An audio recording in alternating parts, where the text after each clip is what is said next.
Bismillahirrahmanirrahim. Assalamualaikum warahmatullahi wabarakatuh.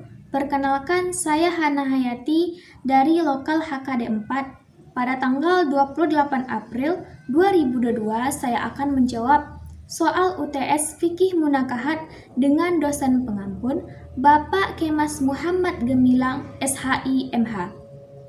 Perbedaan antara syikok dan nusus yaitu syikok ini adalah permasalahan atau perselisihan yang disebabkan oleh kedua belah pihak, istri dan suami.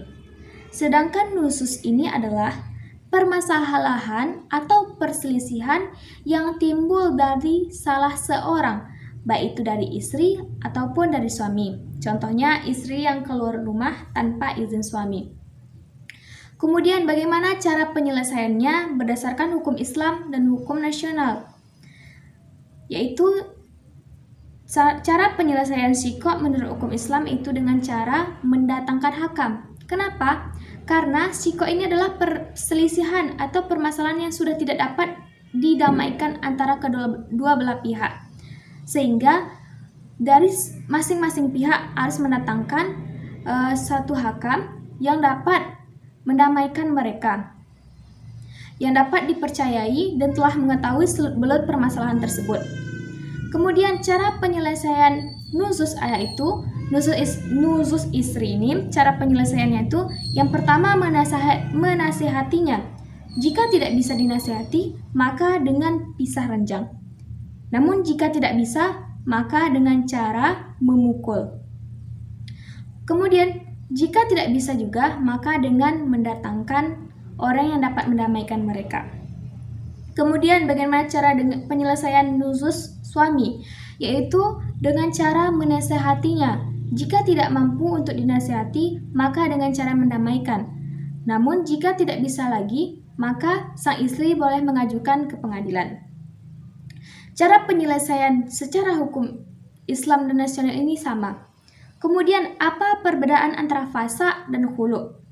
Fasa ini adalah pembatalan pernikahan yang diakibatkan cacatnya rukun atau syarat dalam pernikahan.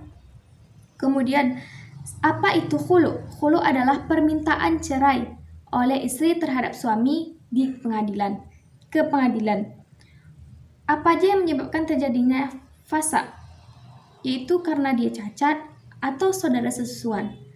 Kapan sih fasa itu wajib? Maka wajib difasa ketika mereka itu adalah saudara sesusuan.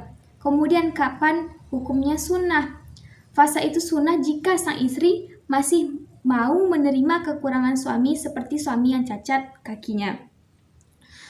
Kapan dia mubah? Ketika sang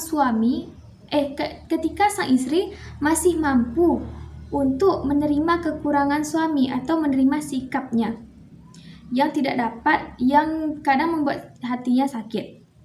Kemudian, bagaimana akibatnya terhadap istri maupun suami? Terjadinya fasa ini mengakibatkan jika dia saudara sesusuan, maka nasab anaknya tetap kepada ayahnya. Kemudian, khulu ini, maka orang itu ada juga akan merasa malu gitu karena telah minta perceraian gitu dari pihak sang istri.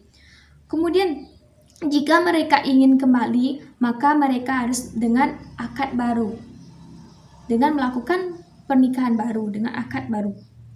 Kemudian li'an ini adalah sumpah ketika sang suami menuduh istrinya berzina dan dia tidak mampu mendatangkan saksi, sehingga dilakukanlah li'an untuk memperkuat pernyataannya tersebut. Kemudian, apa akibatnya? Akibatnya itu yang pertama, keluarga akan malu. Keluarga perempuan baik itu suami ataupun istri akan malu. Kemudian nasab anaknya tersebut jatuh kepada ibunya.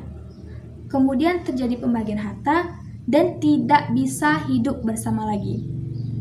Sekianlah jawaban UTS Fikih Munakahat saya.